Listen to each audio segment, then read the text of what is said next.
상황에도 나는 예배. 흔히 우리들의 인생을 마라톤에 비유합니다. 많은 사람들의 이 격려와 또 박수와 환호 속에서 이 출발선에 서서 출발을 하지만 그 목표점에 다 도달하지는 못합니다. 물론 출발할 때는 그 선수들은 이번 이 마라톤에서 1등을 목표로 하고 달리겠지만은 이 마라톤이라는 이 종목 자체가 많은 사람들이 1등을 목표로 하기보다는 완주를 목표로 하고 달리는 경우가 참 많다라는 것입니다. 그래서 저는 이 다른 경기와 달라서 마라톤은 참 거기에 수많은 사람들이 참여하잖아요. 누가 생각해도 저분은 1등하고는 관계가 없는데 그래도 설레는 마음으로 아버지와 아들이 함께 뛰기도 하고 엄마와 아빠가 함께 뛰기도 하고 전혀 우리가 마라톤을 뛸 수 없을 것 같은 그런 나이 연세가 많으신 분도 마라톤에 참여하여 뜁니다. 그래서 누가 생각해도 그냥 참가하는데 의의를 가지고 뛰면서 완주를 목적으로 뛰는 분들이 많다라는 것이죠. 그렇게 생각해 보니까 이 우리 인생을 마라톤에 비유한 것이 참 적절하다라는 걸 생각을 해봅니다. 연세가 70이 넘으셨지만은 이 마라톤에 참여하여서 풀코스로 완주하는 이 카이스트의 이 문송천 명예교수님이 계세요. 자, 그분은 이제는 그냥 마라톤만 하는 것이 아니라 그분이 1m를 뜰 때마다 10원을 기부하는 거예요. 그래가지고 마라톤을 다 완주하게 나면 42만 195원이 모입니다. 이제 그런 일을 하게 되니까 많은 사람이 함께 동참해가지고 그분이 뛰는 걸음마다 돈이 쌓이기 시작하는 거예요. 그것을 가지고 백혈병 어린이 돕기를 한다든지 어려운 이웃들을 위해서 기부하는 그런 일을 합니다. 그분은 1등이 목적이 아니에요. 완주를 목적으로 하며 한 걸음 한 걸음 내디딜 때마다 어려운 사람들을 도울 수 있는 그 걸음이 되는 것. 그 삶이 참 복되다 이렇게 생각을 합니다. 아침에 신문을 보니까 98세 된 할머니가 15km 그 마라톤을 1시간에 완파했다는 기록을 가지고 아침에 신문에 났더라고요. 이렇게 마라톤이라는 것은 이런 매력이 있는 것입니다. 우리 성도들의 삶도 이런 운동 경기에 비유해서 오늘 본문의 말씀은 믿음의 경주다 이렇게 표현을 하고 있습니다. 히브리서 11장에서 우리가 살펴보았잖아요. 그리고 11에서 11장까지 오면서 우리 믿음의 선조들을 살펴보았는데 이 모두가 다 이 믿음의 경주를 완주한 사람들입니다.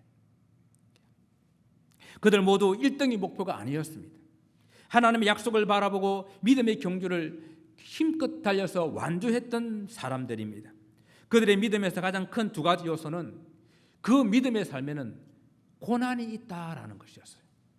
그런데 그 고난은 보다 더 나은 것을 위해서 그분들이 선택한 그런 고난이었기 때문에 고난이 있음에도 불구하고 하나님의 약속을 바라보고 믿음의 경주를 경주했던 그런 사람들, 그 믿음의 사람들을 우리는 살펴보았습니다.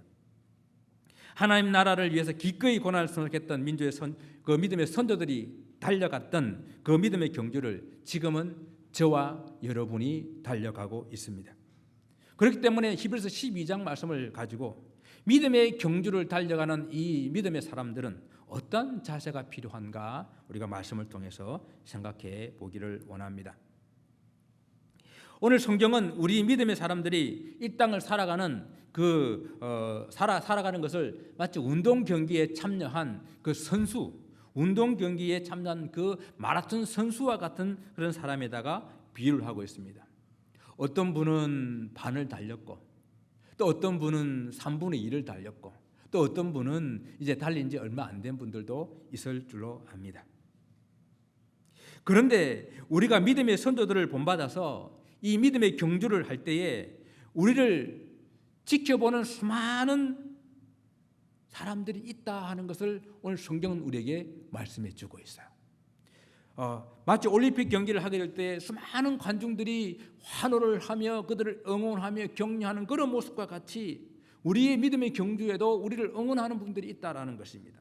그래서 오늘 본문의 1절 말씀에서는 이러므로라고 시작하는 거예요. 이제 11장까지 이러한 믿음의 선조들이 있으므로 11장에 나오는 그런 많은 믿음의 선조들, 그들이 하나님의 약속을 바라보고 고난을 받을 때 구차하게 생각하지 않고 더 나은 상급을 바라보면서 그 고난을 선택해 나아갔던 그 믿음의 조상들이 이제 우리가 이 믿음의 선한 싸움을 싸우는 이 경기를 응원하기 위해서 허다한 증인의 모습으로 둘러싸고 있다. 오늘 본문이 그렇게 말씀하고 있는 거예요.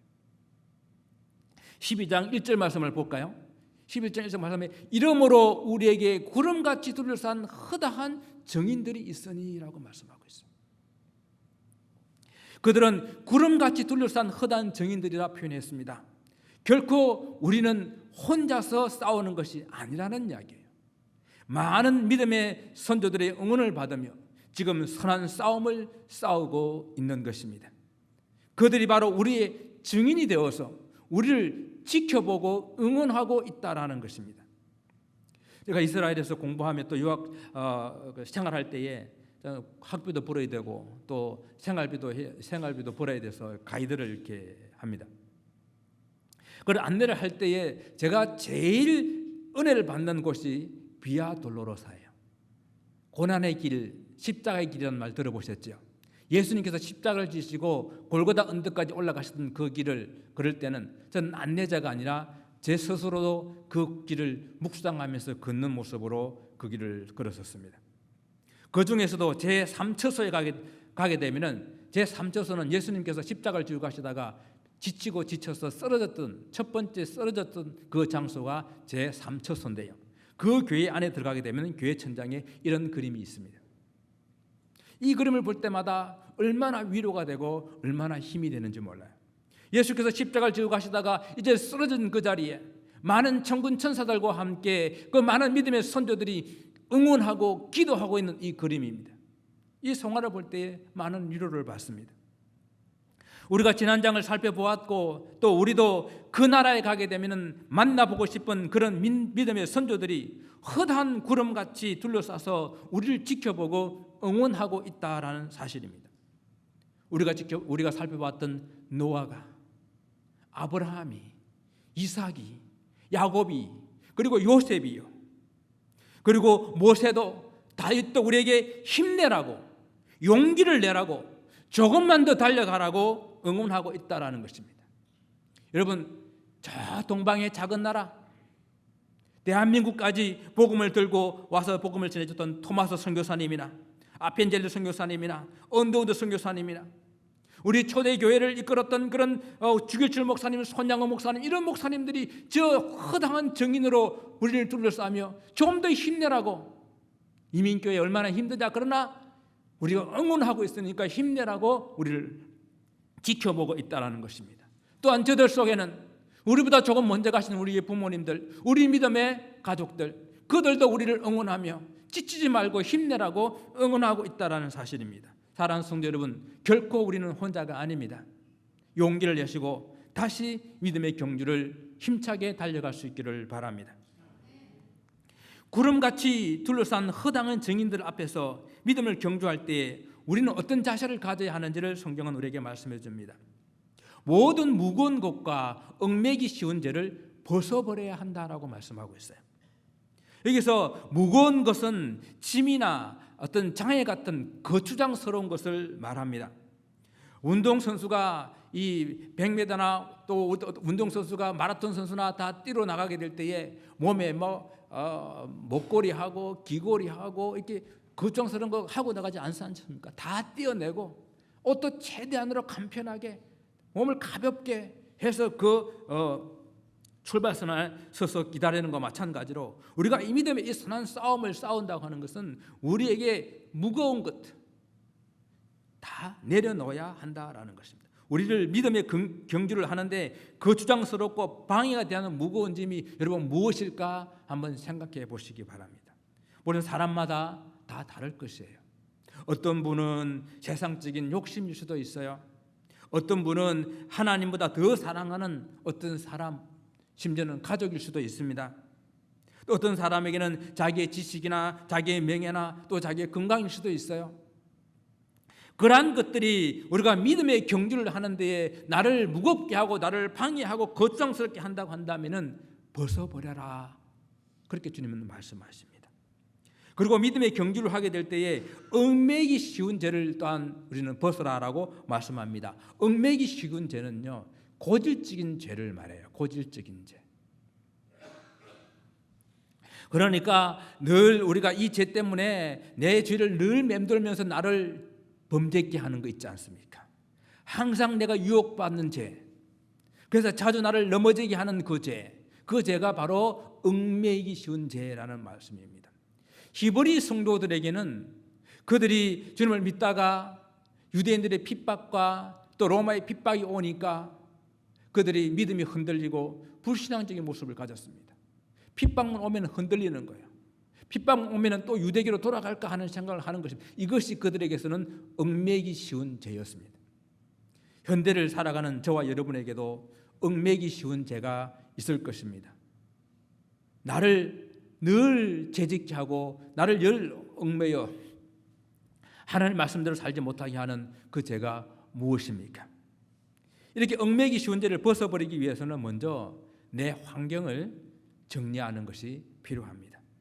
죄를 지을 수 있는 환경을 그대로 두고 회개해도 늘 그것 때문에 넘어진다 한다면 그 환경을 바꿔야 되는 거예요. 그것을 치워버려야 되는 거예요. 그걸 없애버려야 되는 겁니다. 그리고 또 외부적인 것을 정리했다고 한다면 우리는 또 내부적으로 내 마음을 정리하는 것이 필요합니다. 이 마음을 정리하라는 말은 쉽게 말하면 이런 말입니다. 우리가 죄를 지으면은 하나님께 회개하잖아요. 하나님께 회개하고 났는데도 늘 마음속에 남아있는 것이 있어요. 그것이 죄의식, 죄책감이라는 거예요. 그것을 주님께서는 다 드러내라고 말씀하시는 거예요. 죄는 회개해도 죄책감을 가지고 있다고 한다면 결코 우리는 자유롭게 가볍게 우리의 믿음의 경주를 할 수 없다라는 것입니다. 운동선수가 마음으로 자신감을 가져야 된다. 지난번에 실수했던 것, 지난번에 이렇게 내가 실패했던 기억들을 계속 가지고 그 앞에 선다고 한다면 결코 좋은 성적을 낼 수가 없습니다. 이미 우리가 마음으로 회개한 죄는, 진실대로 회개한 죄는 하나님께서 다 용서해 주셨다는 분명한 확신을 가지고 우리가 그 마음에 참된 평강을 찾아야 한다는 것이죠. 하나님께서 진정으로 회개한 죄는 다시 기억하지도 않으신다 그랬어요. 우리 죄가 주홍같이 붉을지라도 눈과 같이 희게 해주실 것이고 목보다 더 검은 죄라도 양털같이 희게 해주시리라 약속하신 그 말씀을 붙잡고 회개한 죄는 다 마음에서 털어내요.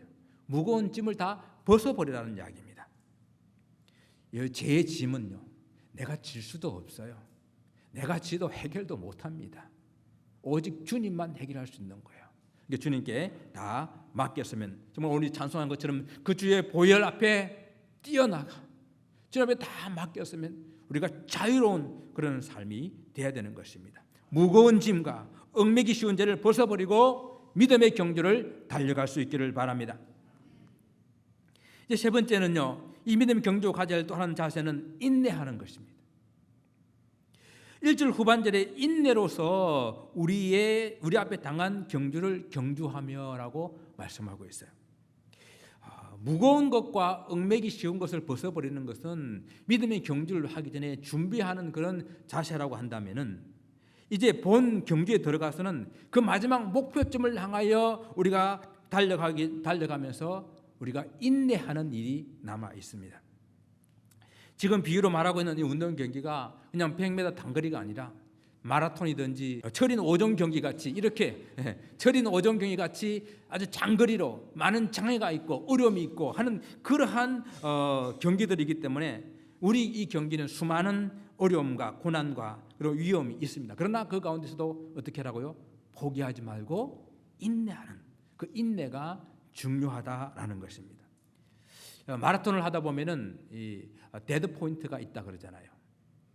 그 데드 포인트는 보통 한 3분의 2 지점, 풀코스에서는 30에서 35km 정도 가게 되면은 정말 그 죽을 것 같은 그 고비가 온다고. 그럼 그 고비를 넘고 나게 되면은 다시 리빙 포인트로 돌아갑니다. 그럼 그때부터는 편안하게 그 나머지 시간들을 완주할 수가 있게 되는 것이죠. 우리 신앙들도 이런 어려운 고비들이 있습니다.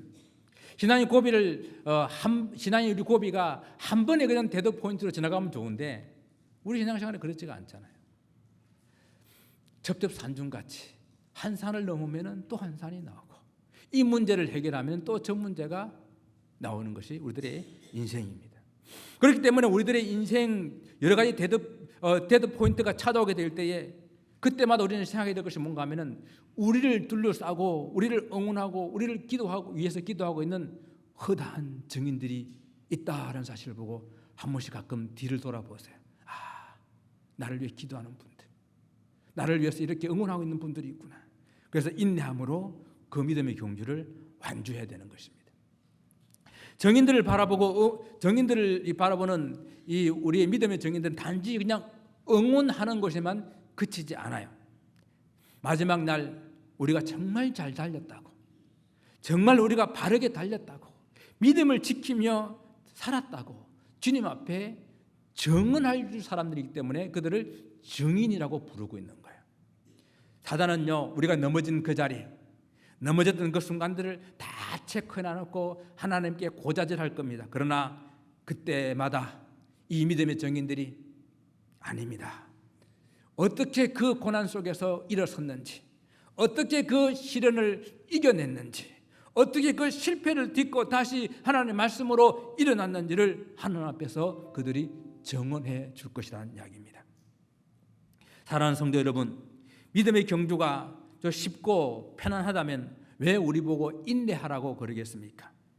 신앙의 삶을 장거리 경주에 비유한 것은요, 우리가 인생에 여러 환난과 고난 그리고 시험이 있지만 그 가운데서도 낙심하지 말고 포기하지 말고 끝까지 하나님을 향해서 믿음의 경주를 달려가야 하기 때문이 아니겠습니까? 믿음의 경주자가 가져야 할 마지막 또 한 가지 자세는 목표점을 바라보아야 한다라는 것입니다. 많은 사람들이 출발을 하지만 모두가 다 마지막 목표점에 도달하는 것은 아닌 것 같아요. 1등이 목표가 아니라 완주가 목표인 그런 믿음의 경주이기 때문에 우리의 마지막 목표점은 우리 예수 그리스도이기 때문에 우리의 목표점인 예수 그리스도를 바라보아야 한다라는 것입니다. 바로 예수님은 우리의 이 믿음의 경주를 가능하게 하시는 분이요, 그리고 또 우리가 최종적으로 우리가 이루어야 될 그런 믿음을 완성하신 분, 우리가 자라가되 어디까지 자라가라고요? 그 예수 그리스도의 장성한 분량까지 자라가야 되니까 우리의 믿음의 최종 목표점인 것입니다. 그분을 우리가 바라보아야 되는 것이죠. 그래서 우리가 만나는 수많은 시험과 환난과 어려움 속에서 그것을 이기고 목표점에 도달할 수 있게 하는 이 근본적인 힘은 바로 우리 예수 그리스도를 바라볼 때에 가능하다라는 사실을 기억할 수 있기를 바랍니다. 그래서 오늘 2절에 우리가 바라보는 예수 그리스도가 어떤 분이신지를 말씀해 주고 있습니다. 첫째는 그분은 우리의 믿음의 주라고 말씀하고 있어요. 믿음의 주라고 하는 이 말은요, 그분이 우리 믿음의 선구자요, 우리 믿음의 개척자라는 그런 의미입니다. 예수께서 그 예수님이 당신의 그 십자가로 하늘의 길을 여셨습니다. 그리고 그것을 믿는 사람들도 다 하나님의 나라에 들어갈 수 있는 그 길을 여셨기 때문에 주님은 우리 믿음의 선구자요, 믿음의 개척자가 된다라는 것이죠. 우리 이 암벽 등반을 하시는 분도 계시지만은 암벽 등반을 할 때에 새로운 루트를 개척하기 위해서 맨 앞에 길을 만드는 분이 있습니다. 그 리드해 나가는 분이 있어요. 그분은 정말 생명을 걸고 새로운 그 길을 열게 되게 되면은 그 뒤를 따르는 사람들이 그분의 도움으로 그 길을 쉽게 갈 후발대가 올라갈 수 있는 것처럼 바로 예수 그리스도께서 우리의 생명의 이 길을 열어주셨기 때문에 우리는 그 길을 따라가기만 하면 됩니다. 또한 둘째, 우리의 주님은 우리를 온전케 하시는 주님, 온전케 하시는 이라라고 말씀하고 있습니다. 여러분, 온전케 한다고 하는 것은요, 우리가 정한 그 목적지가 있잖아요. 그 목적지까지 안전하게 그리고 완전하게 인도해 줄 수 있는 분, 그리고 인도해 주셔서 우리의 이 경주를 완성하게 해주시는 분이라는 그런 뜻을 가지고 있어요.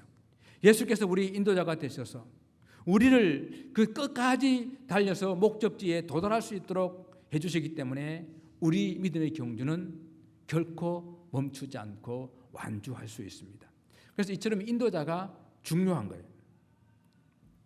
2017년 이탈리아 베네치아 마라톤에서 맨 선두가 있었는데 맨 선두에 6명이 달리고 있었어요. 그리고 그 선두를 인도하는 오토바이가 25km 지점에서 잘못 착각해가지고 다른 길로 접어드는 거예요. 그러니까 이 선두 6명은 그 오토바이만 따라가다가 목표점에 제대로 도달하지를 못했어요. 그래서 그 뒤에 그 다음에 따라왔던 그 주자들 중에서 에노 파니엘이라는 선수가 그의 마라톤 인생 25년 인생 중에서 처음으로 1등을 하게 되는 그런 해프닝이 있었다고 합니다. 그러나 우리의 인도자 되신 예수님 전혀 그럴 염려가 없습니다. 예수님은 우리를 인도하실 가장 완벽하고 가장 모범된 인도자로 성경은 우리에게 말씀하고 있습니다. 왜 그렇습니까? 예수님께서는요 친히 우리와 같이 되셔서 친히 우리가 가야 할 그 길을 먼저 달려가셔서 모든 길을 다 열어놓으신 분이시기 때문입니다. 예수께서 이 길을 가실 때에는 그 앞에 있는 그 기쁨을 바라보시면서 십자가를 기꺼이 짊어지시고 부끄러움을 개의치 아니하시고 인내하셔서 마침내 하나님 보좌 우편에 앉으셨다. 오늘 본문은 그렇게 말씀하십니다. 사랑하는 성도 여러분, 우리 중에 누구도 아직 이 길을 다 달려가신 분은 없어요. 지금 다 우리는 달려가고 있는 중입니다. 사도 바울이 잘 고백하고 있지 않습니까? 내가 이미 얻었다 함도 아니요 온전히 이루었다 함도 아니라 오직 내가 그리스도 예수께 잡힌 바 된 그것을 잡으려고 달려가노라. 우리는 이제 믿음의 주요 온전케 하시는 예수님을 바라보고 달려가면 됩니다. 예수님을 바라보시되요 세상으로 눈을 돌리지 마시고 오직 주님만 바라보시기를 바랍니다. 믿음의 길을 가다가 중간에 낙오되고 넘어지는 사람들은 다른 것을 바라볼 때가 많아요. 제가 가이드할 때도 가끔 길을 잃어버리는 그런 사람들이 있습니다. 그런 분들은 대부분 어떤 분인 줄 아세요? 제가 가이드할 때는 빨간 모자를 쓰고 다니거든요. 잘 보이라고. 제 빨간 모자를 보고 따라와야 되는데 자꾸 옆에 상품 보는 거예요. 선물. 그거 보다가 우리 일행을 놓쳐버리는 거예요. 그러면 일행만 놓치는 것이 아니라 그런 사람들을 타깃으로 노리는 소매치기가 있어요. 그러면 여권도 잃어버리고 돈도 잃어버리고. 우리 믿음의 길을 가게 할 때에 우리가 예수 그리스도만 바라보아야지. 자꾸 옆에 주위 보고 세상 바라보고 하다면 믿음의 대의를 잃어버릴 뿐만 아니라 그것을 타겟으로 노리는 마귀가 있다는 사실을 기억할 수 있기를 바랍니다. 바로 예수님께서도 복음서에서 이렇게 말씀하십니다. 새벽에 풍랑과 싸우고 있는 그런 제자들이 갈릴리 산 가운데서 풍랑과 싸우고 있는 그 자들을 찾아서 예수님이 물 위로 걸어오셨습니다. 그때 베드로가 예수님을 보고 말합니다. 주님, 만약 주님이시면 나를 좀 명하셔서 나도 이 물 위를 좀 걷게 해주십시오. 그러니까 걸어오라. 베드로가 비에서 내려서 갈릴리 호수를 걸었어요. 뜨벅뜨벅 걸었습니다. 그러다가 조금 있다가 물에 빠져가지고 죽겠다고 아우성칩니다. 물 위를 걸었던 베드로가 왜 물에 빠졌어요? 예수님을 바라보던 그 시선을 돌려서 풍랑을 바라보다가 파도를 바라보다가 무서워서 그냥 물에 빠져버렸습니다. 우리를 부르신 예수 그리스도를 바라보고 믿음의 경주를 끝까지 해야지. 세상 바라보고 세상에 내 좋아하는 것들 따라가다 보게 되면 우리는 실족할 수밖에 없다는 사실을 기억할 수 있기를 바랍니다. 주님만 바라보고 간다고 하는 것은요, 그 길이 늘 비단길처럼 평안하고 좋다라는 그런 의미는 아닙니다. 주님만 바라보고 가기 때문에 오히려 고난이 있을 수가 있고요, 환난이 있을 수도 있습니다. 그럼에도 불구하고 주님만 바라보고 따라간다는 그런 의미입니다. 우리 주님께서도 고난을 받으셨고요, 주님께서 십자가를 지시며 죽음까지 참으셨고 인내하셨던 바로 그 길이 주님 가신 길이거든요. 예수님을 바라본다고 하는 것은 우리가 이렇게 세상과 타협하지 아니하고 세상의 방법대로 살지 아니하고 주님의 말씀대로 주님의 원하시는 그 길로 따라가는 것을 말하는 것이에요. 그러니까 다른 말로 하게 되면은 예수님 때문에 예수님만 바라보고 가다 보게 되면은 때로는 손해 볼 수도 있고 불이익을 당할 수도 있다라는 이야기예요. 그럼에도 불구하고 믿음의 주요 온전케 하시는 예수님을 바라보고 따라갈 수 있기를 바랍니다. 예수께서 고난 중에 인내하셨기 때문에 그 인내함으로 영광이 주어진 것처럼 우리 성도들에도 이 믿음의 경주에서 고난이 있어도 인내하며 끝까지 완주할 때에 주어지는 의의 면류관, 생명의 면류관, 영광의 면류관이 있다라는 사실입니다. 이미 그 영화로도 나왔기 때문에 아는 분들 많을 텐데 불의 전차라는 영화 제목으로도 나왔던 1923년에 파리 하계 올림픽이 있었던 그런 일입니다. 그때에 100m 영국의 100m에 아주 유망주였던 에릭 헨리 리델이라는 분이 있었는데요. 이분은 100m 선수였고 유망한 그런 사람이어서 이 올림픽 대표로 발탁이 되었습니다. 그래서 그가 올림픽 경기에 나갔는데 그 주최국인 프랑스 혁명 기념일하고 겹쳐가지고 월요일 날 열려야 될 이 결승이 주일로 바뀌어 버린 거예요. 그래서 이 리더는 말합니다. 나는 주일에 뛸 수 없습니다. 그는 모든 사람이 금메달로 예상하고 있는 그런 유망주였는데 그는 그 결승을 포기하고 그는 주일 예배에 참석하게 됩니다. 이 이야기를 들었던 영국에서는 난리가 났습니다. 그 금메달을 포기하고 그 예배를 드리러 갔던 그 사람을 비방하고 난리가 났습니다.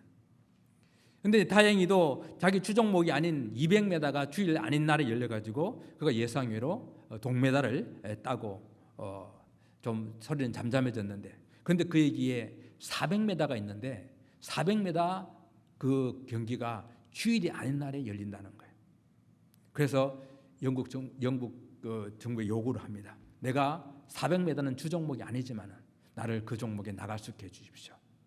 마치 400m에 나가게 될 그 사람 친구 중에서 이미 허들에서 금메달을 땄기 때문에 그 친구가 양보를 해줘서 이 리델이 400m에 나갑니다. 근데 100m에 전공인 사람하고 그 사람이 400m에 나간다는 것은 전혀 다른 이야기거든요.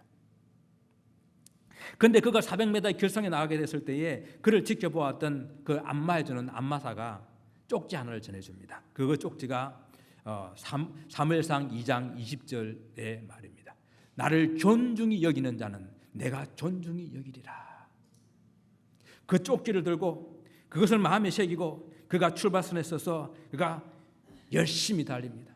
마치 400m를 달리는 듯 100m를 달리듯이 온 힘을 다해서 달립니다. 사람들이 저러면 안 되는데 400m는 저렇게 달리면 안 되는데 걱정을 합니다. 곧 지쳐지게 될 것이다. 그런데 그는 계속해서 같은 속도로 400m를 달려가지고 그가 세계 신기록 400m를 47.6에다가 세계 신기록을 기록하게 됩니다. 그러고 난 다음에 그가 고백하기를 인터뷰에서 200m는 내 힘으로 달렸고요. 200m는 하나님의 도우심으로 더 힘차게 달렸습니다. 라고는 이렇게 고백을 했습니다. 정말 주일에는 달리지 않겠다는 하나님만 높이며 말씀으로 살려고 했던 그 믿음의 경주자 리델에게 하나님께서 그를 높여 그에게 면류관을 씌워주신 것입니다. 믿음의 경주에서 예기치 않은 고난이나 핍박이나 그리고 유혹과 시험이 찾아오게 될 것입니다. 그러나 그때에도 믿음의 주요 온전케 하시는 예수님을 바라보고 달려가게 되면 우리에게 생명의 면류관, 의의 면류관, 영광의 면류관이 있다는 사실을 분명히 기억하고 이 믿음의 길을 달려갈 수 있기를 바랍니다. 사랑하는 성도 여러분, 다시 말씀드립니다. 믿음의 경주에는요 고난과 어려움이 있습니다. 그러나 그때도 좌절하지 말고 포기하지 말고 믿음의 주여 온전케 하신 예수를 바라보시고 우리를 힘내라고 응원하며 기도하는 수많은 허다한 증인들이 우리를 둘러싸고 있다는 사실을 기억할 수 있기를 바랍니다. 그래서 우리가 이 믿음을 가지고 믿음의 경주를 달려갈 때에 초반에 예를 든 그 손 교수님처럼 우리의 믿음의 한 걸음 한 걸음이 단지 나만 구원받는 것이 아니라 나의 이 믿음의 걸음을 통해 가지고 많은 사람들을 생명의 길로 인도할 수 있는, 많은 사람들을 하나님의 길로 인도할 수 있는 생명의 발걸음이 될 수 있기를 주님 이름으로 축원을 드립니다. 기도하겠습니다.